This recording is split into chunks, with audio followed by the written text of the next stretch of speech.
அனைவருக்கும் வணக்கம். இன்றைக்கி நம்ம என்ன பார்க்க போகிறோம் அப்படின்னு சொல்லி பார்த்திங்கன்னா, கூட்டுறவு கடன் சார்பற்ற சங்கங்களில் பாடம் 8ஆன இதர வகை சிறப்பு கூட்டுறவுகள். இதில் பார்க்க போகிற முக்கியமான தலைப்புகள் என்ன அப்படின்னு சொல்லி பார்த்திங்கன்னா, முதல்ல இருக்கிறது அமுல் நிறுவனம். அமுல் நிறுவனமில் ஆவின் நிறுவனம் பற்றிய சில தலைப்புகளும் பார்ப்போம்.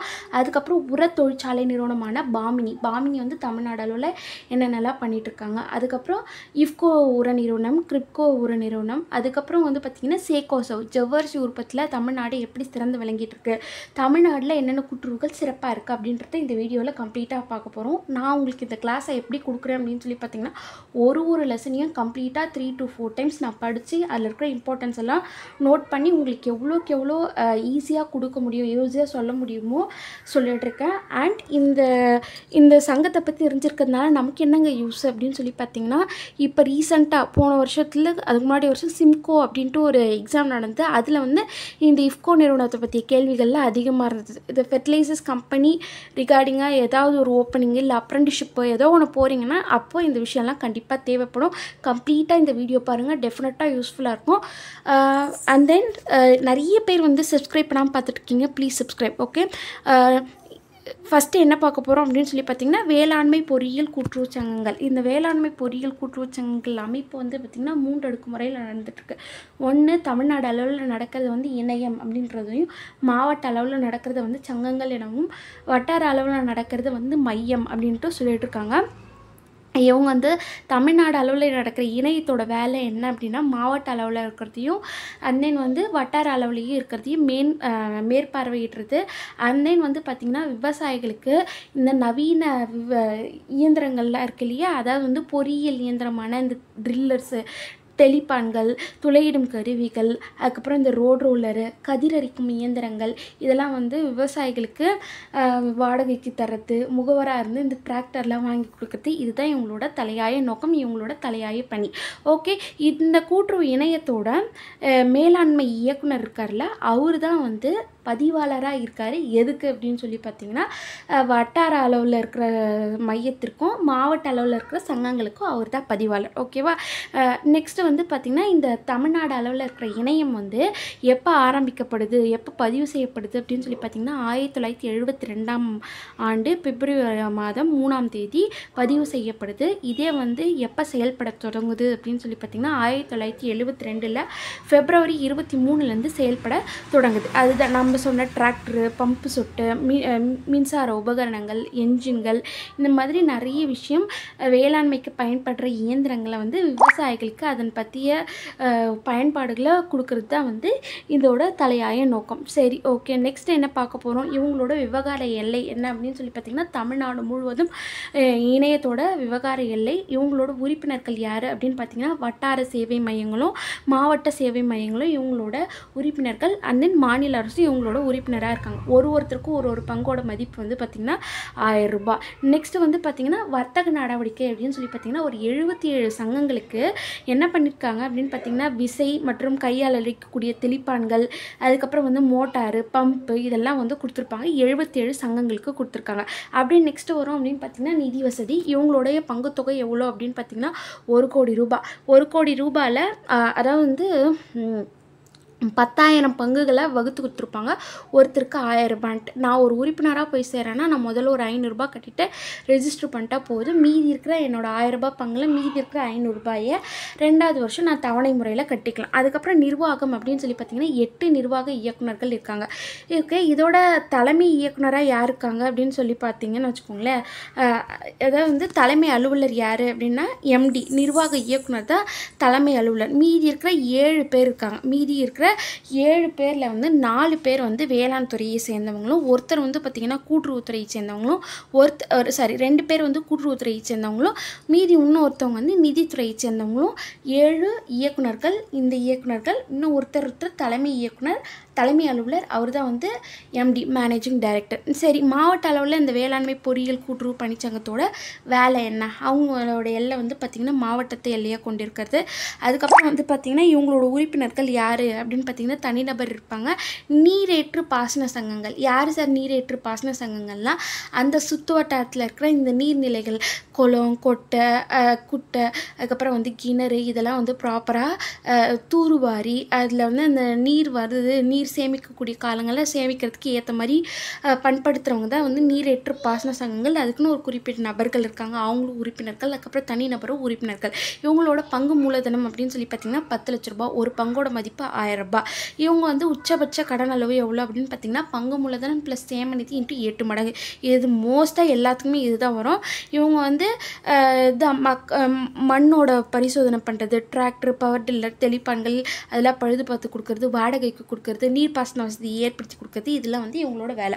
சரி, தேர்டு வட்டார அளவில் இன்னும் ஊராட்சி அளவில் இவங்க என்ன பண்ணுறாங்க அப்படின்னு சொல்லி பார்த்திங்கன்னா இந்த மையங்களில் கருவியை வாடகைக்கு விடுறது, அதுக்கப்புறம் வாங்கி கொடுக்கறது, பழுது பார்க்குறது, உரம், விதை, பூச்சிக்கொல்லி அதெல்லாம் கொடுக்குறது. இந்த பெட்ரோல் டீசல்லாம் வந்து பார்த்திங்கன்னா இந்த தெளிப்பான்லாம் எலக்ட்ரிக் தெளிப்பான்கள்லாம் அந்த வந்து ஒரு சில விஷயத்துக்கு வந்து பெட்ரோல் டீசல்லாம் வேணும், அதுக்கெல்லாம் வந்து ஏஜென்ட் மாதிரி இருந்து எடுத்து சங்கத்தில் வச்சுருந்து உறுப்பினர்களுக்கு கொடுக்குறது, இதெல்லாம் வந்து கொடுத்துருக்காங்க. இவங்களுக்கும் உறுப்பினர்கள் யாருன்னா தனிநபர்கள், இந்த நீரேற்று சங்கங்கள், அதுக்கப்புறம் அங்கே இருக்கிற என்ஜினியர்ஸ், இவங்கெல்லாம் வந்து பார்த்திங்கன்னா உறுப்பினர்களாக இருக்காங்க. நெக்ஸ்ட்டு வந்து பார்த்திங்கன்னா ஒவ்வொரு சங்கத்துக்கும் எஸ்பிஐயோட உத்தரவாதத்துப்படி 2 லட்ச ரூபாய் வரையும் கடன் கொடுக்குறாங்க இந்த பேங்க்ஸ். தொழில் ஒப்பந்த கூட்டுறவு சங்கங்கள் அப்படின்னு சொல்லி பார்த்திங்கன்னா நிறைய பேர் திறமையாக இருப்பாங்க, நிறைய பேருக்கு வேலை தெரிஞ்சுக்கும், நிறைய பேருக்கு வேலை தெரியாமல் இருக்கும். இவங்க எல்லாருக்குமே வேலை தரணும் அப்படின்ற ஒரு நோக்கத்துக்காக ஆரம்பிக்கப்பட்டது தான் இந்த தொழில் ஒப்பந்த கூட்டுறவு சங்கங்கள். ஃபார் எக்ஸாம்பிள் நான் ஒரே ஒரு விஷயம் சொல்கிறேன். இந்த வீடு கட்டுவோர் சங்கம் இருக்குதுன்னு வச்சுக்கோங்களேன். அது வந்து கட்டுமான கூலி அந்த மாதிரி வேலை செய்கிறாங்கன்னு வச்சுக்கோங்களேன். அவங்களுக்குன்னு ஒரு சங்கம் இருக்கும். அந்த சங்கத்தில் வந்து யார் யாரெல்லாம் அந்த வீடு கட்டுறோம், நாங்கள் வந்து மேஸ்திரி அப்படின்ற மாதிரி ரெஜிஸ்டர் பண்ணி வச்சுருக்காங்களோ அவங்களுக்கு வந்து அந்த சுற்று வட்டாரத்தில் ஏதாவது ஒரு அரசாங்கத்தில் ஏதோ ஒரு வேலை, ஏதோ ஒரு தின்ன கட்டணும், இந்த பஸ் ஸ்டாண்ட் பக்கத்தில் அந்த மாதிரி ஏதோ ஒரு சின்ன சின்ன வேலை வந்தால் கூட அவங்களோட வாழ்வாதாரத்தை மேம்படுத்தணும், அந்த சங்கத்தில் இருக்கிறவங்களோட வாழ்வாதாரத்தை மேம்படுத்தணும் அப்படின்ட்டு மக்களுக்கு அந்த சங்கத்துக்கு வந்து அந்த ஆஃபரை கொடுப்பாங்க.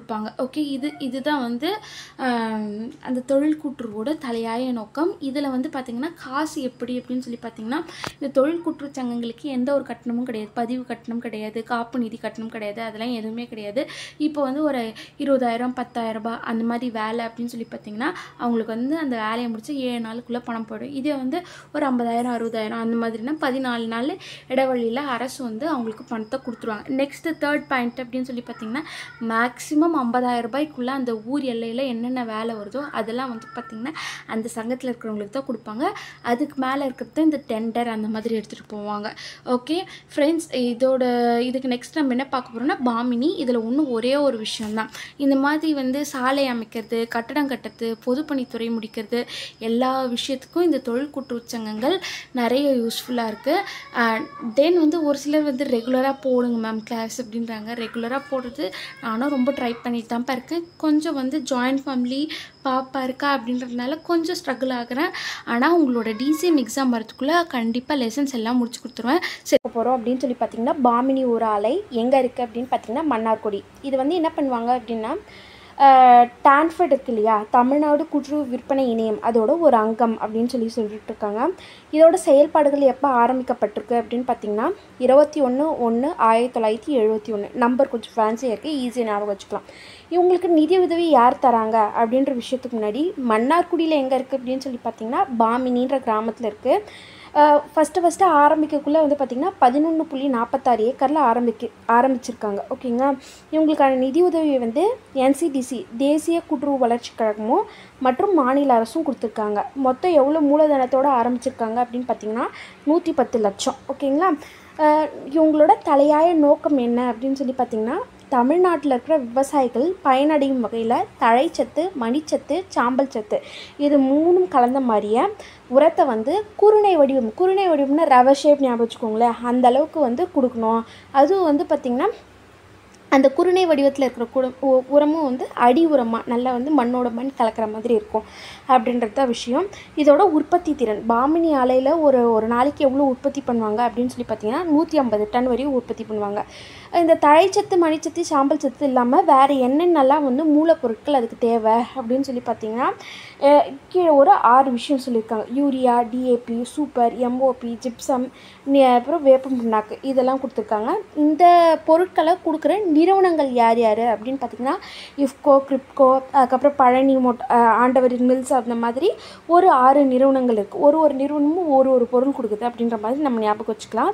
இந்த பாமினி உரத்தில் தழைச்சத்து 17%, மணிச்சத்து 17, சாம்பல் சத்து 17. ஓகே, மொத்தம் அது வந்து 51% வந்து இந்த தழைச்சத்து, மணிச்சத்து, சாம்பல் சத்து போக மீதி இருக்கிற 49% தான் இதர பொருட்களை கொடுத்துட்ருக்காங்க. இதை வந்து செக் பண்ணுறதுக்காக பாமினி உர ஆலைக்குள்ளேயும் ஒரு ஆய்வகம் இருக்குது. அதில் வந்து அந்த தரத்தை வந்து செக் பண்ணிப்பாங்க. நெக்ஸ்ட்டு அப்படின்னு சொல்லி பார்த்திங்கன்னா இது 1971 ஆரம்பிக்கப்பட்டிருக்கு. மிஷின் வந்து திரும்பியும் புதுசாக ரீஜென்ரேட் பண்ணுறது, புனரமைப்பு எப்போ பண்ணியிருக்காங்க அப்படின்னு பார்த்திங்கன்னா 30/9/2019 கொடுத்துட்ருக்காங்க. இவங்களோட உரத்தை எப்படி கொடுக்குறாங்க அப்படின்னு சொல்லி பார்த்திங்கன்னா டான்ஃபெட் மூலமாக கூட்டுறவு விற்பனை இணைய மண்டல அலுவலகங்கள் இருக்குல்லையே, அவங்களோட ஆஃபீஸஸ், அது மூலமாக வந்து மற்ற சங்கங்களுக்கெல்லாம் அனுப்பி வைக்கிறாங்க. இந்த பாமினி உரத்தோட தனி சிறப்பு என்னென்ன அப்படின்னு சொல்லி பார்த்திங்கன்னா ஒரு 7 பாயிண்ட் இருக்குது. அதுக்கு முன்னாடி இந்த உரம் வந்து பார்த்திங்கன்னா ஒரு குருணை வடிவத்தில் இருக்குது அப்படின்னு சொல்கிறாங்க. இது வந்து காற்றுல பறக்காது, தூரப்போ வந்து பார்த்திங்கன்னா நல்லா அடி உரமாக இருக்கும் அப்படின்னு சொல்லுவாங்க. அதுக்கப்புறம் வந்து வேப்பம் புண்ணாக்கு இருக்கிறதுனால நல்ல சிறந்த பூச்சிக்கொல்லியாக இருக்குது. அதுக்கப்புறம் இதில் ஜிப்சம் இருக்கிறதுனால வந்து மண்ணோட தரத்தை உயர்த்துது, அப்புறம் கால்சியம் சத்தை வழங்குது அப்படின்னு சொல்லியிருப்பாங்க. இந்த வேப்பம் புண்ணாக்கு இருக்கிற அந்த உரம் வந்து பார்த்திங்கன்னா தண்ணியில் வந்து மெதுவாக தான் கரையும், உடனே கரையாது அப்படின்னு சொல்லியிருக்காங்க. சரி, இவங்க இந்த உரத்தை தவிர வேறு என்ன அப்படின்னு சொல்லி பார்த்திங்கன்னா இயற்கை உரமான மண்புழு உரத்தையும் உற்பத்தி செய்ய ஆரம்பிச்சிருக்காங்க. யாரோட உத்தரவின் பேரில் அப்படின்னு சொல்லி பார்த்திங்கன்னா மேலாண்மை இயக்குனர் MDயோட உத்தரவின் பேரில் 15 வருஷமாக வந்து இந்த ப்ராசஸை பண்ணிகிட்ருக்காங்க. இயற்கை உரத்தை தயாரிச்சிட்ருக்காங்க. 2021-22 கிட்டத்தட்ட 15 மெட்ரிக் டன் அளவுக்கு உற்பத்தி செஞ்சுருக்காங்க. இது மட்டும் இல்லாமல் அவங்களோட ஷெட்டில் தேங்காய் உரிப்பாறை உற்பத்தி, அப்படின்னா தேங்காய் நார்லாம் இருக்கு இல்லையா, அதுலேருந்து ஒரு ப்ராடக்ட் எடுத்து மாநிலம் முழுவதும் சப்ளை பண்ணிட்டுருக்காங்க. இந்த ப்ராசஸ் எப்போ ஸ்டார்ட் பண்ணுது அப்படின்னு சொல்லி பார்த்திங்கன்னா 2010. இதுதான் வந்து பாமினி தொழிற்சாலையை பற்றி விஷயம். நெக்ஸ்ட்டு வந்து பார்க்க போகிறது சேகோசவ்ன்றது வந்து எங்கன்னா சேலத்தில் இருக்குது. சேலம் ஸ்டார்ச் மற்றும் சேகோ உற்பத்தியாளர்கள் சேவை தொழில் கூட்டுறவு சங்கம் அப்படின்னு சொல்லியிருக்காங்க. சேகோ அப்படின்னா என்னங்க அப்படின்னு பார்த்தீங்கன்னா ஜவ்வரிசி. முதல்ல ஜவ்வரிசிக்காக ஆரம்பிக்கப்பட்ட ஆலை வந்து இந்த சேகோசவ் அப்படின்னு சொல்லியிருக்காங்க. அப்படியே கீழே வந்தோன்னா இது எப்போ ஆரம்பிக்கப்பட்டது அப்படின்னு பார்த்திங்கன்னா 1981. இதோட பொட்டானிக்கல் நேம் என்ன அப்படின்னு பார்த்திங்கன்னா மணிஹார்ட் எஸ்குலாம்சா கிரான்ஸ் அப்படின்னு சொல்லியிருக்காங்க. இந்த மரவள்ளிக்கிழங்கு வந்து அதிக அளவில் எங்கே வந்து பயிரிடுறாங்க அப்படின்னு பார்த்திங்கன்னா ஆசியா, ஆஃப்ரிக்கா, அப்புறம் லத்தீன் அமெரிக்கா, இந்த மாதிரி வெளி மாநிலங்களில் வெளி ஊர்களில் வந்து பண்ணிகிட்ருக்காங்க. இது வந்து ஒரு தொழில் சார்ந்த பயிர் அப்படின்னு சொல்கிறாங்க. அதுவும் இல்லாமல் இது வந்து ஒரு வெப்பமண்டல பயிர் அப்படின்னு சொல்கிறாங்க. 3வது வந்து எவ்வளோ வறட்சினாலும் தாங்கும். ஏன்னா கிழங்கு வந்து மண்ணில் போட்ட உடனே அது வந்து அங்கே இருக்கிற நீர் சத்தை கிழங்கு வந்து உறிஞ்சிக்கும். அதனால் இது வந்து வறட்சி தாங்கும் நீர்த்திறன் கொண்ட பயிர் அப்படின்னு சொல்கிறாங்க. பொதுவாக இந்தியாவில் 27.92 மெட்ரிக் டன் வரையும் உற்பத்தி செஞ்சுருக்காங்க. ஆனால் இதுலேயும் தமிழ்நாடு என்ன பண்ணியிருக்காங்க, சாதனை படிச்சிருக்காங்கன்னா 38 மெட்ரிக் டன் வரையும் ஒரு ஹெக்டரில் உற்பத்தி செஞ்சுருக்காங்க. தென் இது வந்து ரொம்ப இம்பார்ட்டண்ட்டான விஷயம். ஜவ்வரிசி உற்பத்தியில் தமிழ்நாட்டில் 90% தேவையே வந்து இந்த தமிழ்நாடு தொழிற்சாலை பூர்த்தி செய்கிறாங்க அப்படின்ற விஷயத்த கொடுத்துருப்பாங்க. நெக்ஸ்ட்டு வந்து பார்த்திங்கன்னா மரவள்ளிக்கிழங்கு வந்து பயிரிடுறதுலையும் உற்பத்தி செய்கிறதுலையும் கேரளா வந்து முதலிடம். ஓகேவா, இது வந்து யார் முதலிடம் அப்படின்னு சொல்லி பார்த்திங்கன்னா கேரளா தான். நெக்ஸ்ட்டு வந்து ஜவ்வரிசி மற்றும் ஸ்டார்ச் வந்து எத்தனை சதவீதம் வந்து தமிழ்நாட்டிலேருந்து போகிறது வந்து சாட்டிஸ்ஃபை ஆகுது இந்தியாவுக்கு அப்படின்னு சொல்லி பார்த்திங்கன்னா 80% வந்து தமிழ்நாட்டு மக்களோட இந்திய மக்களோட தேவையை பூர்த்தி செய்கிறாங்க. இதுவரையும் 400 ஜவ்வரிசி தொழிற்சாலைகள் அங்கே வந்து இயங்கிட்டுருக்கு. எங்கள் சேலம் அந்த சேகோஸை சுற்றி. ஓகேங்களா, அது வந்து சிறு தொழில்துறையின் கீழ் வந்து பதியப்பட்டிருக்கு. கிட்டத்தட்ட 85,000 ஹெக்டர் பரப்பளவில் அது பயிரிடுறாங்க. ஓகேவா, இதுக்கு வந்து ஒரே ஒரு தட்பவெப்பநிலை தான் ஒரு ரீஜன் சொல்கிறாங்க. அது என்ன அப்படின்னு சொல்லி பார்த்திங்கன்னா நீடித்த பகல். அதாவது வந்து ரொம்ப இருண்டு போய் மழை பெஞ்சிட்டு அந்த மாதிரிலாம் சீக்கிரமாகவே இருட்டுறது அந்த பிரச்சனைலாம் இருக்கக்கூடாது. நல்ல லாங் டே இருக்கும், அவ்வளோதான். இதுதான் வந்து இதோட ரெக்குவயர்மெண்ட். சேகோசவ் வந்து மரவள்ளிக்கிழங்கு தொழிலுக்கு ஒரு நன்கொடை அப்படின்னு சொல்லியிருக்காங்க. இந்த டாப்பிக்கில் என்ன பண்ணுவோம், சேகோசவ் வந்து தமிழ்நாட்டில் வரத்துக்கு முன்னாடி வடக்கு மற்றும் வடமேற்கு மாநிலங்களில் தான் வந்து நிறைய பயன்படுத்தப்பட்டிருக்கு. ஓகேங்களா, அதுக்கப்புறம் வந்து தமிழ்நாட்டில் கொண்டு வந்து நிறைய விவசாயிகளுக்கு உதவி செஞ்ச உடனே தமிழ்நாட்டிலேயே நிறைய உற்பத்தி பண்ண ஆரம்பிக்கிறாங்க. தமிழக அரசோட அங்கீகாரத்தோட இந்த சேகோசவ்ன்றது வந்து 1981ஆம் ஆண்டு 1961ஆம் கூட்டுறவு சட்டப்பிரிவுப்படி பதியப்பட்டிருக்கு. ஓகேங்களா. அது வந்து தொழில் வணிகத்துறையின் கீழே கொண்டு வந்திருக்காங்க. ஆரம்பிக்கும் பொழுதும் வெறும் 397 உறுப்பினர்கள் தான் இருந்திருக்காங்க. அப்படியே நெக்ஸ்ட் பேஜ் வரும் அப்படின்னு சொல்லி பார்த்தீங்கன்னா, இதை வந்து கம்ப்ளீட்டாக வந்து யார் நிர்வாகம் பண்ணுவாங்கன்னா நிர்வாக குழு தான் இருப்பாங்க. சங்கத்தோட மேலாண்மை இயக்குனர் எம்டி யார் அப்படின்னு சொல்லி பார்த்திங்கன்னா ஒரு ஐஏஎஸ்ஸை தான் இருப்பாங்க அப்படின்னு சொல்கிறாங்க. நெக்ஸ்ட் இதில் வரும் அப்படின்னு பார்த்திங்கன்னா, அதுக்கப்புறம் அப்படியே நெக்ஸ்ட் பேஜ் வாங்க. இதன் மூலமாக இந்த சேகோசவ் மூலமாக 8 மாவட்டங்களில் சேலம் மண்டலத்தை சுற்றி இருக்கிற கிராமப்புறங்களில் அவங்களோட பொருளாதாரத்துக்கு முதுகெலும்பாக வந்து இந்த சேகோசவ் வந்து திகழ்ந்துட்டுருக்கு. அதாவது வந்து 8 மாவட்டங்கள், அதாவது வந்து ஈரோடு, நாமக்கல், அந்த மாதிரி சேலத்தை சுற்றி இருக்கிற 8 மாவட்டங்களில் இந்த மரவள்ளிக்கிழங்கு உற்பத்தி வந்து நல்ல அதிக அளவில் இருக்குது அப்படின்னு சொல்கிறாங்க. பரப்பளவு உற்பத்தியில் வந்து யார் முதலிடம், உற்பத்தியை பயிரிடுறதுல யார் முதலிடம்னு பார்த்திங்கன்னா கேரளா. அதை உற்பத்தி பண்ணுறதுல பரப்பளவு இருக்கு இல்லையா, அந்த பரப்பளவில் ஃபஸ்ட்டு கேரளா இருந்தது. இப்போ வந்து கேரளாவை தள்ளிட்டு நம்ம வந்து ஃபஸ்ட் ப்ளேஸில் இருக்கோம். நிறைய இடத்துல நிறைய பரப்பளவில் நம்ம தான் வந்து விவசாயம் பண்ணிகிட்ருக்கோம் இந்த மரவள்ளிக்கிழங்கு. நெக்ஸ்ட்டு வந்து பார்த்திங்கன்னா 2010லேருந்து 2011 வரைக்கும் அது 8 மாவட்டங்கள் நம்ம பேசணும் இல்லையா, அதில் வந்து 61 முதல் 68% இந்த மரவள்ளிக்கிழங்கை தான் பயிரிடுறாங்கன்ற டேட்டா கொடுத்துருக்காங்க. டெல்லியில் இருக்கிற அந்த என்சிடிசி கார்ப்பரேஷன் என்ன பண்ணியிருக்காங்க அப்படின்னா 2010க்கும் 2018க்கும் சிறந்த பிரதம தொழில் கூட்டுறவு சங்கம் அப்படின்னு சொல்லிட்டு சேகோசவுக்கு அவார்டு கொடுத்து கௌரவம் பண்ணியிருக்காங்க. அதுக்கப்புறம் வந்து இது வந்து அந்த விளைநிலையில் விளைஞ்சிருது.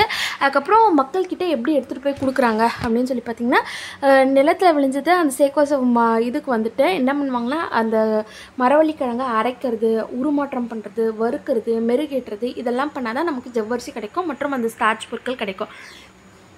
கிடைச்சதை வந்து என்ன பண்ணுவாங்கன்னா சேகோசவில் ஒரு அந்த லேபில் வந்து செக் பண்ணுவாங்க. அது வந்து FSSAI, அதாவது ஃபுட் சேஃப்டிக்கு உட்பட்டு இருக்கா அப்படின்னு சொல்லி பார்ப்பாங்க. அது உட்பட்டு இருந்தால் மட்டும், அதில் தேர்ச்சி பெற்றால் மட்டும்தான் அதில் அவங்க வந்து மின்னணு ஏல முறையில் ஏலமே விடுவாங்க. நெக்ஸ்ட்டு ஜவ்வரிசியை பற்றின ஒரு சில விஷயம். ஜவ்வரிசின்றது வந்து சாபுதானா அப்படின்ட்டு வந்து அழைக்கப்படுது. இங்கே வந்து மெயினாக வந்து திருவிழா காலத்துலேயும் நோன்பு காலத்துலேயும் வந்து இதை வந்து எடுத்துக்கலாம் அப்படின்னு நோன்பு உணவாகவே இருந்திருக்கு. ஏன் இது நோன்பு உணவு அப்படின்னு சொல்லி பார்த்திங்கன்னா, இதை வந்து பார்த்திங்கன்னா பூமிக்கு அடியில் விளையிறதுனால நோன்பு பீரியடில் இது எடுத்துக்கலாம் அப்படின்னு சொல்கிறாங்க. அது மட்டும் இல்லாமல் இது வந்து ஈஸியாக ஜீரணமாகும். மேற்கு வங்காளத்தில் நிறைய குழந்தைங்களுக்கு, மகாராஷ்டிராவில், அதுக்கப்புறம் மத்திய பிரதேஷ் ரீஜன்லாம் வந்து நிறைய ஸ்நாக்ஸாகவும் செஞ்சு சாப்பிட்டுட்ருக்காங்க. இது வந்து நிறைய மாவட்டங்களில், மாநிலங்களில் நம்ம வந்து எடுத்துகிட்டு போகிறதுனால மத்திய அரசு இதுக்கு வந்து என்ன பண்ணியிருக்காங்கன்னா கலால் தீர்வையிலேருந்து விதிவிலக்கு கொடுத்துருக்காங்க. நெக்ஸ்ட்டு அதுதான் சொன்னோம்னா FSSAIயில் வந்து அந்த விதிமுறையை தேர்ச்சி பெற்றால் தான் மின்னணு ஏல முறையில் வந்து கொடுப்பாங்க. இங்கே வந்து 60% முன்பணமாக உறுப்பினர் இருக்குது. இப்போ நான் ஒரு உறுப்பினர் ஒரு 10 கிலோ மூட்டையை கொடுக்குறாருன்னா அதுக்கு வந்து 10 கிலோ வந்து பார்த்திங்கன்னா 600 ரூபான்னு சொல்கிறாங்கன்னு வச்சுக்கோங்களேன். அதில் ஏற்கனவே 60% ஆன காசை வந்து கொடுத்துருவாங்க, 460 ரூபா கொடுத்துருவாங்க. நெக்ஸ்ட்டு வந்து பார்த்திங்கன்னா இந்த சேகோசவில் யாரெல்லாம் டெண்டர் எடுக்கிறாங்களோ அதுக்கு வந்து டெண்டர் டெபாசிட்னு ஒரு விஷயம் கட்டணும்னு சொல்கிறாங்க. இதே வந்து ரெகுலராக எடுக்கிற வியாபாரி அப்படின்னா ஒரு 1000 மூட்டை வரையும் எடுத்துக்கலாம். அவங்க வந்து எவ்வளோ கட்டணும் அப்படின்னு சொல்லி பார்த்திங்கன்னா 5 லட்ச ரூபாய் டெபாசிட் கட்டிடணும். இதே வந்து சிறு வியாபாரி 1 அப்படின்ற பிரிவு, முதல் பிரிவு அப்படின்றவங்க வந்து பார்த்திங்கன்னா 3 லட்ச ரூபாய், அவங்க வந்து 500 மூட்டை வரையும் எடுத்துக்கலாம். இதே வந்து சிறு வியாபாரி பிரிவு 2 அப்படின்றவங்க வந்து யார் எவ்வளோ கட்டணும் அப்படின்னு சொல்லி பார்த்திங்கன்னா 1.5 லட்சம், 1,50,000 ரூபாய் அப்படி கட்டணும். அவங்க வந்து பார்த்திங்கன்னா 250 மூட்டை வரையும் எடுத்துக்கலாம். அதுதான் வந்து இந்த விஷயம் ஃபுல்லாக சொல்லியிருப்பாங்க. இதில் வந்து பார்த்திங்கன்னா ஏலத்தில் அந்த பொருள் வந்து ஏலம் போயிடுச்சுனாலே சேகோசவ்லேருந்து 90% காசு வந்து ஏலத்தொகை வந்து உறுப்பினர்களுக்கு கொண்டு போய் கொடுத்துருவாங்க. அதாவது வந்து அவங்க அக்கௌண்ட்டுக்கு கிரெடிட் ஆகிடும். நெக்ஸ்ட்டு பேஜில் அப்படியே வந்தீங்கன்னு வச்சுக்கோங்களேன், சேகோசவின் தரம். சேகோசவினோட தரத்தை எப்படி செக் பண்ணுவாங்க அப்படின்னு சொல்லி பார்த்திங்கன்னா அங்கே ஒரு லேப் இருக்குது. அந்த லேபு வந்து NABL அப்படின்ற போர்ட் ஆஃப் டெஸ்டிங்கோட அங்கீகாரம் பெற்றிருக்கு. அங்கே வந்து ஒரு நல்ல ஜவ்வரிசினா ஒரு 11 விஷயம் கரெக்டாக இருக்கணும் அப்படின்னு சொல்லியிருப்பாங்க.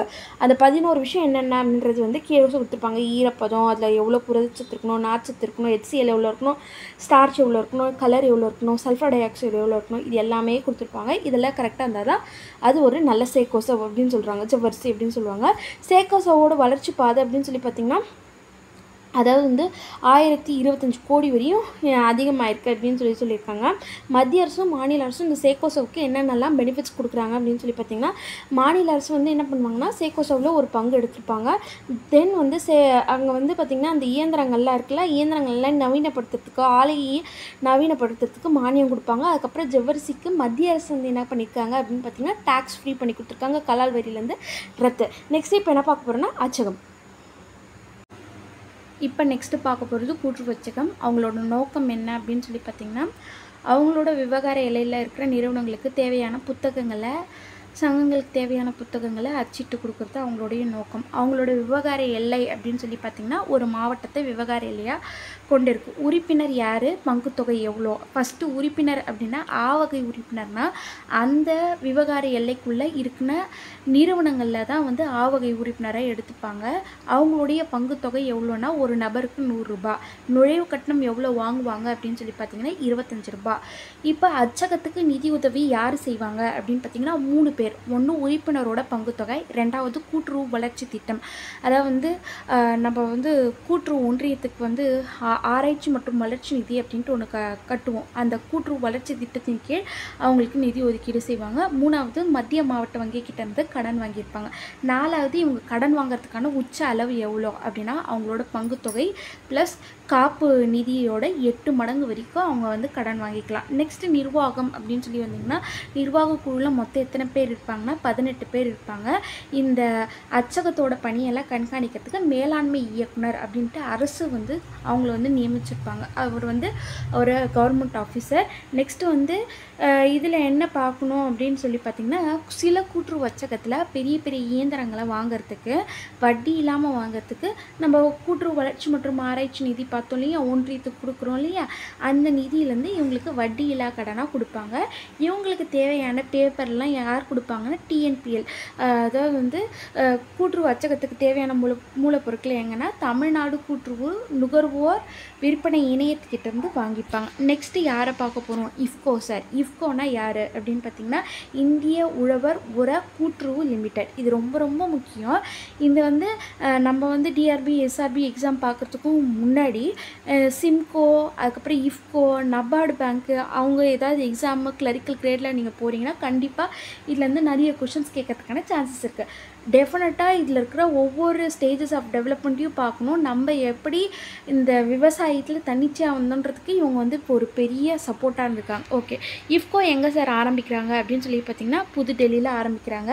இது வந்து பார்த்திங்கன்னா ஒரு மல்டி ஸ்டேட் கோஆப்ரேட்டிவ் சொசைட்டி அப்படின்னு சொல்கிறாங்க. ஏன் மல்டி ஸ்டேட் கோஆப்ரேட்டிவ் சொசைட்டி அப்படின்னா, இந்த இஃப்கோ நிறுவனம்ன்றது வந்து தமிழ்நாட்டில் இருக்கும், கேரளாவில் இருக்கும், ஆந்திராவில் இருக்கும், இந்த மாதிரி பலதரப்பட்ட மாநிலங்கள் இருக்கிறதுனால இது வந்து மல்டி ஸ்டேட் கோஆப்ரேட்டிவ் சொசைட்டி.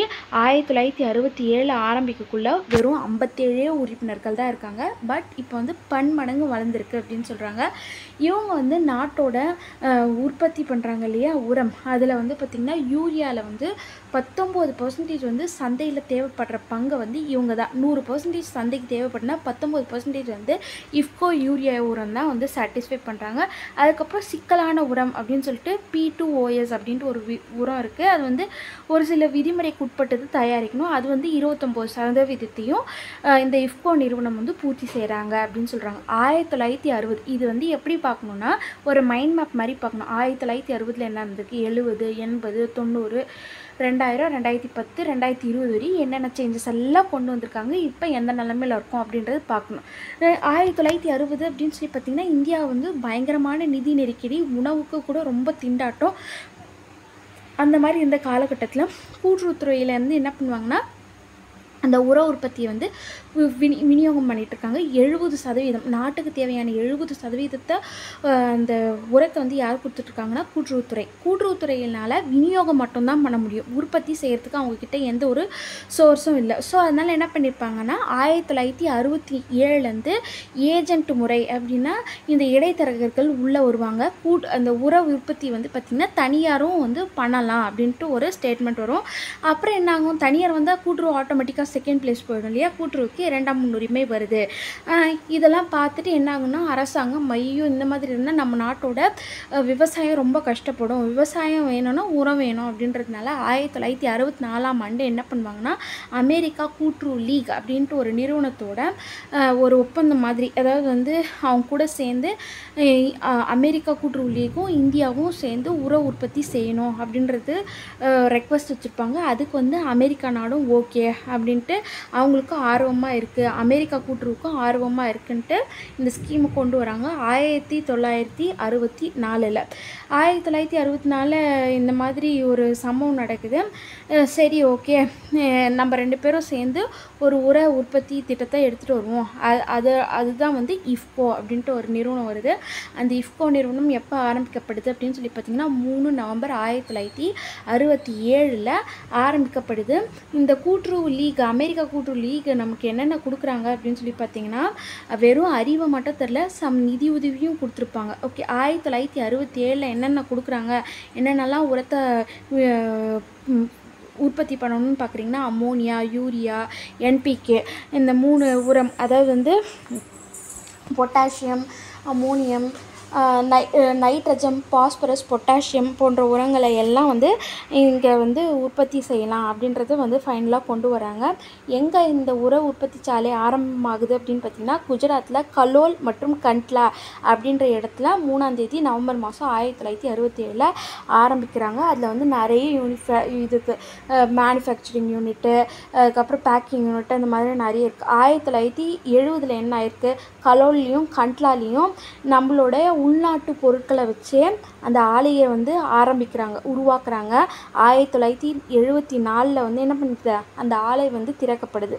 சரி 1980 என்ன பண்ணுவாங்கன்னா இன்னொரு 2 யூரியா ஆலைகளை ஓப்பன் பண்ணோம் அப்படின்னு சொல்லிட்டு எங்கே ஓப்பன் பண்ணுவாங்கன்னா இந்த டைம் வந்து உத்தரப்பிரதேசத்துக்கு போயிடுவாங்க. புல்பூர் மற்றும் அனோலயா அப்படின்றது அந்த உற்பத்தி நிலையத்தோட பேர். ஓகேங்களா, அவங்க வந்து பார்த்திங்கன்னா அதில் வந்து நிர்வாக இயக்குனராக யார் இருப்பாங்க அப்படின்னு சொல்லி பார்த்திங்கன்னா திரு பால்பொத்தன்றவர் வந்து என்னென்னா அப்போவே வந்து பத்மஸ்ரீ விருது வாங்கியிருப்பாங்க. எதுக்கு அப்படின்னு சொல்லி பார்த்திங்கன்னா இந்த விவசாய இயக்கத்தில் வந்து பார்த்திங்கன்னா மறுமலர்ச்சிக்காகவும் வளர்ச்சிக்காகவும் ரொம்ப பாடுபட்டிருப்பார். அதனால் அவருக்கு பால்பொத்தன் அப்படின்றவருக்கு பத்மஸ்ரீ விருதை வந்து கொடுத்துருப்பாங்க. நெக்ஸ்ட்டு வந்து என்ன பண்ணியிருப்பாங்க, இந்த இஃப்கோ நிறுவனம் என்ன பண்ணியிருப்பாங்கன்னா ஐசிஎஸ் அப்படின்ற மாதிரி இண்டஸ்ட்ரீஸ் ஆஃப் கெமிக்யூஸ் டு செனகல் அப்படின்ற ஒரு நிறுவனத்தோட பங்கெல்லாம் வாங்கிட்டு அவங்களோட பங்குதாரராக மாறியிருப்பாங்க. அவங்க கூட சேர்ந்து என்ன அப்படின்னு பார்த்திங்கன்னா செனகலின் அப்படின்ற இடத்துல வந்து பாஸ்போரிக் அமிலத்தை உற்பத்தி செய்ய ஆரம்பிப்பாங்க. இப்போ வந்து 4 இடம், ஃபஸ்ட்டு வந்து குஜராத்தில் ஆரம்பிச்சிருப்பாங்க, நெக்ஸ்ட் யூபியில் 2 இடத்துல ஆரம்பிச்சிருப்பாங்க, இப்போ வந்து செனகலில் வந்து அந்த பாஸ்போரிக் அமிலத்தை உற்பத்தி செய்ய ஆரம்பிக்கிறாங்க. இது 1980 வரையும். 1990 என்ன பண்ணியிருப்பாங்கன்னா கலோல், கண்ட்லா, புல்பூர், அயோன்சா இந்த நிறுவனத்திலலாம் வந்து விரிவுபடுத்த ஆரம்பிச்சிருப்பாங்க 1990. அதுக்கு நெக்ஸ்ட்டு இந்த இஃப்கோன்ற நிறுவனம் வந்து வெறும் உரம் உற்பத்தி, அதுக்கப்புறம் விநியோகம் மட்டும் இல்லாமல் பொது காப்பீடு, ஜென்ரல் இன்சூரன்ஸு, டெலிஃபோனு, ட்ரேடு, அதுக்கப்புறம் வந்து பார்த்திங்கன்னா பூச்சிக்கொல்லி மருந்துகள், அதுக்கப்புறம் வந்து பார்த்திங்கன்னா கிராமப்புற மக்களுக்கு அந்த வணிகம் வரைக்கும் எல்லா துறையிலையும் வந்து இஃப்கோ வந்து கால் பதிச்சிருப்பாங்க. இந்த 2000 வருஷம் தான் ரொம்ப இஃப்கோ வந்து நல்ல வளர்ச்சி ஆரம்பிச்சிருப்பாங்க. ஏன்னா நிறைய வெளிநாட்டோட வர்த்தகம் பண்ண ஆரம்பிச்சிருப்பாங்க. அது என்ன அப்படின்றது வந்து பார்த்திங்கன்னா கீழே வந்து இந்த கூட்டாளிகள் அப்படின்னு சொல்லிட்டு ஒரு பேரா இருக்கும். அது என்ன அப்படின்னு சொல்லி பார்த்திங்கன்னா 1980 அந்த செனகலோடு சேர்ந்து பாஸ்போரிக் அமிலம் தயாரிச்சிருப்பாங்க. 2000 ஓமன் இந்திய உர நிறுவனம்ட்டு ஒன்று ஆரம்பிச்சிருப்பாங்க. 2000 ஜோர்டன் இந்திய உர நிறுவனம் LIC அப்படின்ட்டு ஆரம்பிச்சிருப்பாங்க. திரும்பி இந்த 2000 இஃப்கோ டோக்கியோவில் ஜென்ரல் இன்சூரன்ஸ் கம்பெனின்னு ஒன்று ஆரம்பிச்சிருப்பாங்க. அதுக்கப்புறம் வந்து பார்த்திங்கன்னா இஃப்கோ கிசான் சான்சர் லிமிடெட், இதுவும் 2000 ஆரம்பிச்சது தான். அதுக்கப்புறம் வந்து இந்த இஃப்கோ வந்து என்ன பண்ணியிருப்பாங்கன்னா துபாயில், உங்களுக்கு அந்த டீட்டெயில் இன்னும் நல்லா டீட்டெயிலாக இருக்கும். இதுதான் இந்த 2000 என்னென்ன நடந்திருக்குன்றது சொல்லியிருக்காங்க பாருங்கள். ஜப்பானில் போய் டோக்கியோவில் ஜென்ரல் இன்சூரன்ஸ் கம்பெனி அப்படின்ட்டு ஒன்று ஆரம்பிச்சிருப்பாங்க. அப்புறம் ஓமனில் வந்து இந்திய உர நிறுவனம் அப்படின்னு சொல்லி ஆரம்பிச்சிருப்பாங்க. தென் வந்து பார்த்திங்கன்னா பர்திபாலை அப்படின்றது வந்து கையகப்படுத்தியிருப்பாங்க. எந்த இடம் அப்படின்னு சொல்லி பார்த்திங்கன்னா ஒடிசாவில் பர்திபாலை அப்படின்றது வந்து எடுத்துகிட்டு வந்திருப்பாங்க. நெக்ஸ்ட் வந்து கிசான் இன்டர்நேஷ்னல் ட்ரேட் FZE அப்படின்ட்டு அது வந்து ஃப்ரீ எஸ்டாப்ளிஷ்மெண்ட் ஜோன் அப்படின்றது வந்து துபாயில் ட்ரேட் பண்ணுறதுக்கான ஒரு இடம். அங்கேயும் போய் இவங்களோட ட்ரேட் ஆரம்பிச்சிருப்பாங்க. நெக்ஸ்ட்டு வந்து ஜோர்டானில் போயிட்டு அந்த ஒரு நிறுவனம் பற்றியும் ஆரம்பிச்சிருப்பாங்க. அதுக்கப்புறம் வந்து பார்த்திங்கன்னா இஃப்கோ கிசான் சான்ச்சர் லிமிடெட் அப்படின்னு சொல்லி பார்த்திங்கன்னா இது வந்து இதை வந்து இந்தியாவில் இருக்கிற விவசாயிகள் கிராமப்புறத்தில் இருக்கிறவங்களுக்கு மொபைல்லே வந்து அந்த உரத்தை பற்றிய விவரத்தை வந்து கொடுக்கறதுக்கான ஒரு தனித்துவமான முயற்சி அப்படின்னு சொல்லியிருக்காங்க. இது 2000. இதே 2010 என்ன பண்ணியிருப்பாங்க அப்படின்னா இந்த உரத்தில் வந்து கார்பனோட கலர்ப்பு வந்து அதிகமாக இருக்குது, அதை குறைக்கணும்னு ட்ரை பண்ணியிருப்பாங்க. அதுக்கப்புறம் வந்து இந்த மிட்சுபி கார்பரேஷன் இருக்காங்க இல்லையா, அவங்க வந்து ஜப்பான் கம்பெனி, அவங்க கூட சேர்ந்து என்ன பண்ணியிருப்பாங்க அப்படின்னா IFFCO MC crop science private limited அப்படின்ட்டு ஒரு நிறுவனத்தோட கூட்டாயிருப்பாங்க. எதுக்கு அப்படின்னு சொல்லி பார்த்தீங்கன்னா இந்தியாவில் வந்து நல்ல தேவையான ரசாயனங்களை தரமான ரசாயனத்தை வந்து கொடுக்கணும் அப்படின்றதுக்காக. இன்னும் ஒரு விஷயம் பண்ணியிருப்பாங்க 2000 இஃப்கோ ஐ மண்டி அப்படின்னு சொல்லிட்டு. இந்த இஃப்கோ ஐ மண்டின்றது வந்து இந்தியாவோட உள்நாட்டு வாணிபத்திற்காக கொண்டு வந்த விஷயம்.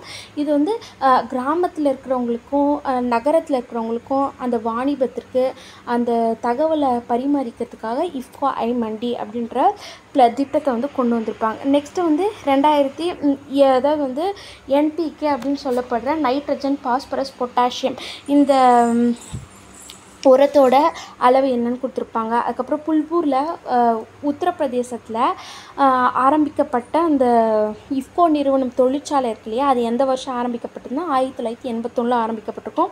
அயோன்சாவில் உத்தரப்பிரதேசத்தில் ஆரம்பிக்கப்பட்ட இஃப்கோ நிறுவனம் 1988. பர்தீப் ஒடிசா அப்படின்றது வந்து என்ன பண்ணுவாங்க 2000 கையகப்படுத்துவாங்க. 2005 ஒரு ரிப்போர்ட் எடுக்கிறாங்க. அந்த 2005 அங்கே வந்து பாஸ்போரிக் அமிலம் இவ்வளோ தயாரிக்கப்படுது அப்படின்ட்டு ஒரு ரிப்போர்ட் கொடுத்துருக்காங்க. நம்மளோட கூட்டாளிகள் மற்றும் துணை நிறுவனம் இந்த டீட்டெயில்ஸ் பார்த்தாச்சு. அப்படியே வந்தோன்னா கிரிப்கோ பார்க்குறோம். கிரிப்கோவும் வந்து ஒரு உர உற்பத்தி நிறுவனம் தான். இஃப்கோ மாதிரி ஒரு பெரிய நிறுவனம். இதுவும் வந்து ஒரு தேசிய அளவில் செயல்பட்டு வருது. இதுவும் எந்த சட்டத்தின் கீழ் இருக்குது அப்படின்னு பார்த்தீங்கன்னா மல்டி ஸ்டேட் கோஆப்ரேட்டிவ் சொசைட்டி. ஏன்னா இந்த கிரிப்கோ வந்து இந்தியாவில் தமிழ்நாட்டில் கேரளாவில் கர்நாடகாவில் எல்லா இடத்துலையும் எல்லா ஸ்டேட்லேயும் இருக்கிறதுனால இது வந்து multi state cooperative society act. அந்த ஆக்ட் வந்து எப்போ பாஸ் ஆச்சு அப்படின்னு பார்த்தீங்கன்னா 2002 அதுபடி ரெஜிஸ்டர் பண்ணியிருப்பாங்க. இந்த கிரிப்கோ வந்து பார்த்திங்கன்னா எப்போ ஆரம்பிக்கப்படுது அப்படின்னா ஏப்ரலில் 1980 ஆரம்பிக்கப்பட்டிருக்கு. இந்த கிரிப்கோ என்ன பண்ணுவாங்கன்னா இந்தியா முழுவதும் ஒரு 9478 கூட்டுறவு சங்கங்களுக்கு அவங்களோட உரத்தை வந்து விநியோகம் பண்ணிகிட்டு இருக்காங்க. அண்ட் தென் கீழே வந்தோம் அப்படின்னு சொல்லி பார்த்திங்கன்னா இவங்களோட அந்த பேஸ்கெட்டில் அதாவது வந்து என்னென்ன ப்ராடக்ட்ஸ் இவங்க கொடுத்துட்ருக்காங்க. கிரிப்கோ வந்து பார்த்திங்கன்னா urea, DAP, NPK, super phosphate, இந்த மாதிரி துத்தநாகம், சல்ஃபேட்டு, அதுக்கப்புறம் பிடி விதைகள், இந்த மாதிரி எல்லா பொருளும் விற்கிறாங்க. இவங்க வந்து ஒரு அங்காடியாகவே அதாவது வந்து ஒரு கடையாகவே வச்சு விற்கிறாங்க. அது வந்து கேபிஎஸ்கே அப்படின்னு சொல்கிறாங்க. அதாவது வந்து என்னென்னா கிஷான் பாரதி சேவை கேந்திரா அப்படின்ட்டு ஒரு கடை. அந்த கடையிலே இந்த உரங்களை விற்க ஆரம்பிக்கிறாங்க.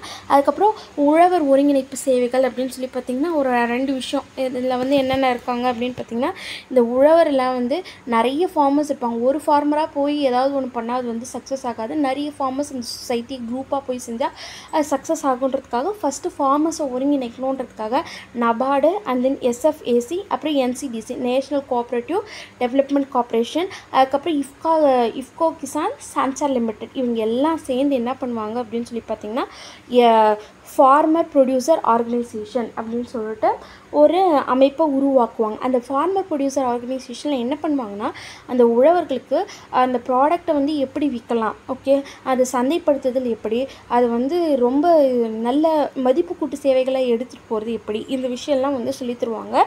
அது வந்து விவசாயிகள் வந்து அவங்களோட நல்ல லாபத்தை பெறத்துக்கு ரொம்ப யூஸ்ஃபுல்லாக இருக்குது. இதே கீழே வரும் அப்படின்னு சொல்லி பார்த்திங்கன்னா எஃப்பிடி அப்படின்ட்டு ஒரு குழு, அதாவது வந்து அந்த ஃபார்மரோட அந்த ப்ராடக்ட் இருக்கு இல்லையா, அந்த ஃபார்மரோட ப்ராடக்ட்ஸ் வந்து என்ன பண்ணுவாங்க டெவலப் பண்ணுவாங்க. அதாவது வந்து ஃபார்ம் ப்ராடக்ட் டெவலப்மெண்ட், அதாவது வந்து அந்த பண்ணை சார்ந்த பொருட்களை எப்படியெல்லாம் டெவலப் பண்ணுறாங்க, அந்த பொருளை வாங்குறவங்களுக்கு அந்த ஃபார்வர்ட் லிங்கிங் அப்படின்ட்டு ஒரு ஸ்கீம் கொடுக்குறாங்க. அந்த ஃபார்வர்ட் லிங்கிங் அப்படின்னா நம்ம விளைபொருளை டைரெக்டாக சந்தைப்படுத்துதல், அந்த இடைத்தரகர்களை டோட்டலாக கம்ப்ளீட் பண்ணுறது தான் வந்து இந்த உழவர் ஒருங்கிணைப்பு சங்கங்கள் நமக்கு செஞ்சிட்ருக்கு. நெக்ஸ்ட் அப்படியே கீழே வரும் அப்படின்னு பார்த்திங்கன்னா கிட்டத்தட்ட இதில் வந்து பார்த்திங்கன்னா ஒரு 600 பேர் இருக்காங்க அப்படின்னு பார்த்திங்கன்னா 600க்கும் மேற்பட்ட உழவர் சங்கங்கள் இருக்குன்னா அதில் வந்து 60 FDP, அதை வந்து ஒரு ஒரு FBDனா வந்து பார்த்திங்கன்னா ஒரு 10 உழவர்கள் இருப்பாங்க அதில். நெக்ஸ்ட்டு வந்து அப்படியே கீழே வரும் 1980 கிரிப்கோவில் என்ன நடக்குது அப்படின்னு சொல்லி பார்த்திங்கன்னா 1980 ஏப்ரல் 17ஆம் தேதி multi state cooperative society act படி அது பதிவு செய்கிறாங்க.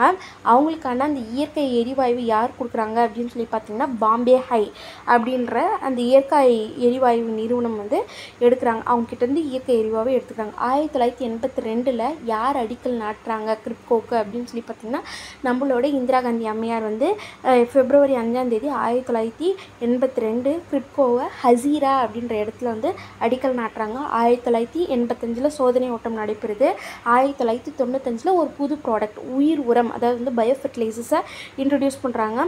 இந்த பயோஃபர்டிலைசர்ஸ் இன்ட்ரடியூஸ் பண்ணுறதுக்கு கிரிப்கோ கூட யார் யாரெல்லாம் இருக்காங்க அப்படின்னு பார்த்திங்கன்னா கிரிப்கோ கூட ஓமன் ஆயில் அப்படின்ற நிறுவனமும் ப்ளஸ் வந்து இஃப்கோ நிறுவனமும் எல்லாமே சேர்ந்து ஒமிஃப்கோ அப்படின்ற ஒரு நிறுவனமாக அப்படின்ற ஒரு ப்ராஜெக்ட் நேமில் அந்த அரைதிட அந்த பயோஃபர்டிலைசர்ஸை கொண்டு வராங்க. இதே 2000 என்ன பண்ணுறாங்க அப்படின்னு சொல்லி பார்த்திங்கன்னா அந்த கிரிப்கோ நிறுவனத்தோட தரத்தை வந்து இன்னும் அதிகப்படுத்தணும் அப்படின்றது அமோனியா யூரியா வந்து அதிகமாக ப்ரொடியூஸ் பண்ணுறதுக்காக அந்த மிஷனோட யூனிட்ஸ்லாம் மாற்றுறாங்க. நெக்ஸ்ட்டு 2003 அப்படின்றது வந்து அந்த ஒமிஃப்கோன்ற ப்ராஜெக்ட் எடுத்துகிட்டு வந்தாங்க இல்லையா, அந்த ஒமிஃப்கோ அப்படின்ட்டு ஒரு கம்பெனியே திறக்கிறாங்க. அது வந்து 2003 திறக்கிறாங்க. யார் யாரெல்லாம் அதில் ஏற்கனவே இருக்காங்கன்னு தெரியும், கிரிப்கோ, அந்த ஓமன் கம்பெனி அண்ட் தென் வந்து இஃப்கோ, இவங்க 3 பேரும் சேர்ந்து ஸ்டார்ட் பண்ணுறது தான் ஒமிஃப்கோ.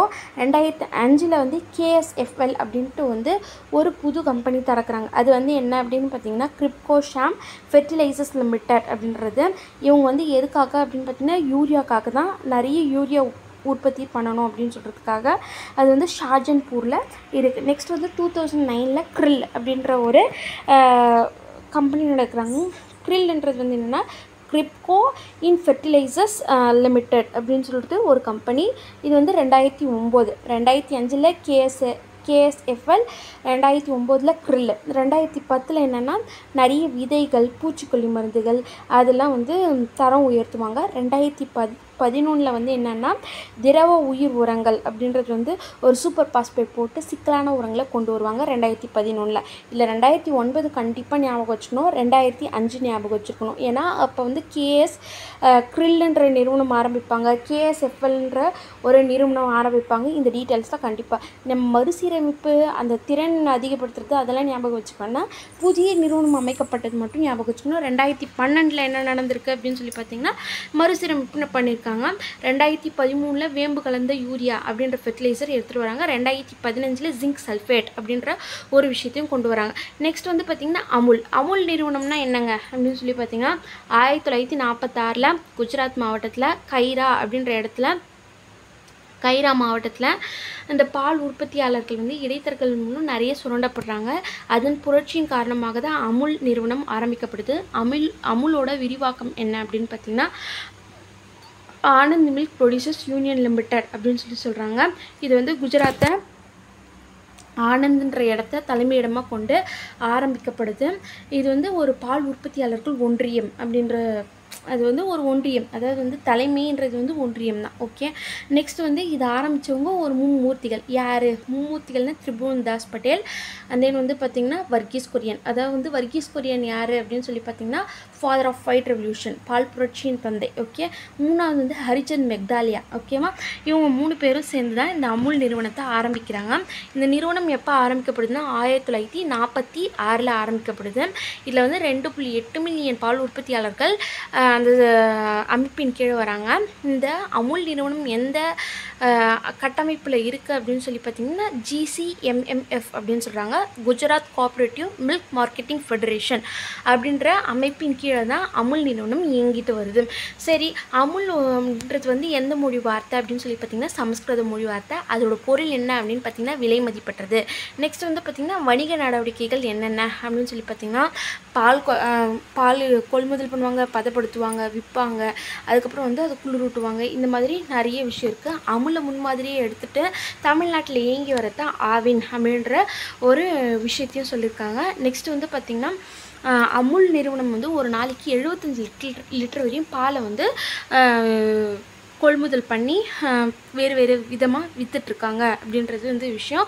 அதுக்கப்புறம் ஐஎஸ் தரச்சான்றது வந்து 9001லேருந்து 2000 வரையும் கொடுத்துருக்காங்க. சங்கத்தோட உட்பிரிவுகளை எப்படி பிரிக்கிறாங்கன்னா, கிராம பால் உற்பத்தி சங்கம், கிராம அளவில் பால் உற்பத்தி சங்கம், அதாவது வந்து மாவட்ட அளவில் உற்பத்தியாளர்கள் சங்கம், அண்ட் தென் வந்து மாநில அளவில் விற்பனை சங்கமாக இருக்குது. ஓகேவா?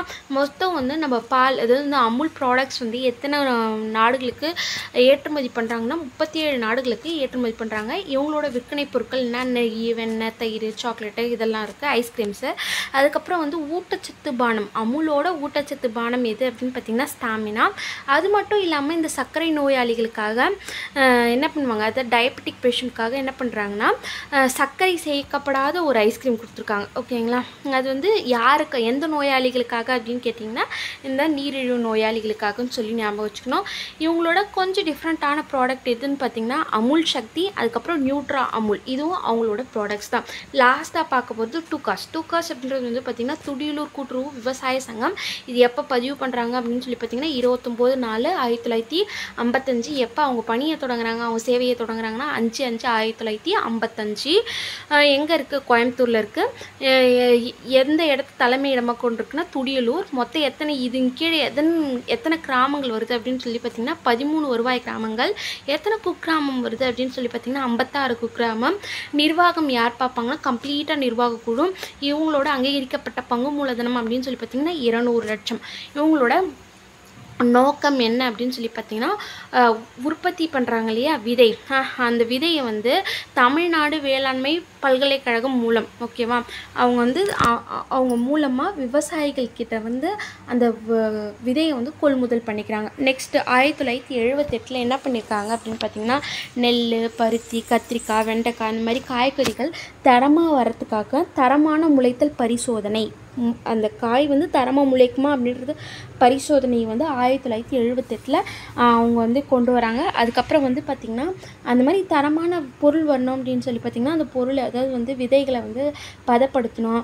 இப்போ வந்து பருத்தினா அந்த ஜின்னிங் அப்படின்றது வந்து ஜின்னிங் முறைப்படி அந்த பருத்தியில் அந்த நூலையும் அந்த காட்டனையும் அதனுடைய கொட்டையும் பிரிக்கிறது வந்து அந்த ஜின்னிங் தொழிற்சாலை முறை.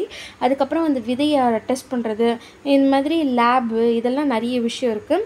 நெக்ஸ்ட்டு வந்து இவங்க இது மட்டும்தான் பண்ணுறாங்களா அப்படின்னா விவசாயிக்கிட்ட ஒரு தரமான விதை இருந்துச்சுன்னா அது வந்து சர்டிஃபிகேஷன் அனுப்பிச்சு அது வந்து சான்று பெற்று அதை வந்து நல்ல விலைக்கு விற்கிறது. அண்ட் தென் வந்து பார்த்திங்கன்னா இவங்களோட பணிகள் அப்படின்னு சொல்லி பார்த்திங்கன்னா வங்கி பணிகள் வந்து துடியலூரை வந்து தலைமையிடமாக கொண்டு 8 பிரான்ச்சஸில் வந்து 8 கிளைகளில் வந்து கடன் கொடுத்துட்ருக்காங்க. வெறும் இவங்க வந்து விவசாயம் சார்ந்தது மட்டும் இல்லாமல் அச்சகம், மண்ணெண்ணெய், அதுக்கப்புறம் பெட்ரோல் பங்க் இதெல்லாம் வச்சுருக்காங்க. தென் வந்து கிடங்குகள், எதுக்கெல்லாம் கிடங்கு இருக்குன்னா பருத்தி விதைக்கு, உரங்குக்கு, அதுக்கப்புறம் பூச்சிக்கொல்லி கிடங்கு இதெல்லாம் இருக்குது. கலவை உரம் எப்போதுலேருந்து ப்ரொடியூஸ் பண்ணுறாங்க அப்படின்னு சொல்லி பார்த்திங்கன்னா 1961, உடனே ஒரு 9 வருஷம் கழித்து இது விவசாய உபகரணங்களாக 1970 ஹேண்ட் ஸ்ப்ரேயர் அதெல்லாம் டூகாஸோட இது அப்படின்ட்டு இந்த டூகாஸ் பேர்லேயே விவசாய உரங்களை வந்து கொடுத்துட்ருக்காங்க, உபகரணங்களை கொடுத்துட்ருக்காங்க. நெக்ஸ்ட்டு வந்து பார்த்திங்கன்னா இதுவரையும் பார்த்திங்கன்னா உரங்கள் கொடுத்துட்ருந்தாங்க. இப்போ வந்து பூச்சிக்கொல்லி மருந்துகள் பவுடராக கொடுக்க ஆரம்பிக்கிறாங்க, லிக்விடாக ஆரம்பிக்கிறாங்க. இந்த டஸ்ட்டு அப்படின்றது வந்து பார்த்திங்கன்னா தூள் வடிவ பூச்சிக்கொல்லிகள், அதுக்கான அந்த மருந்தெல்லாம் கீழே கொடுத்துருக்காங்க பாருங்கள். இது எல்லாமே ஐஎஸ்சி தர சான்று பெற்றது. இதே வந்து பார்த்திங்கன்னா திரவ வகை அப்படின்னு சொல்லி பார்த்திங்கன்னா உங்களுக்கு அதுவும் டீட்டெயில்ஸ் வந்து ஃபுல்லாக என்னென்ன வந்து அசித்ரான், அதுக்கப்புறம் வந்து இந்த மேலத்தியான் 50 இதெல்லாம் வந்து பார்த்திங்கன்னா இந்த ஃபுல்லாக வந்து லிக்விடாக இருக்கும், தண்ணியில் கலந்து ஸ்ப்ரே பண்ணுற மாதிரி வரும். கடைசி 20 இயர்ஸாக வந்து பார்த்திங்கன்னா மாநில அளவுலையும் சரி மாவட்ட அளவுலையும் சிறந்த சங்கமாக வந்து டூகாஸ் நிறுவனம் வந்து இயங்கிட்டு வருது. ஃப்ரெண்ட்ஸ், இதோட இந்த லெசன் முடியுது.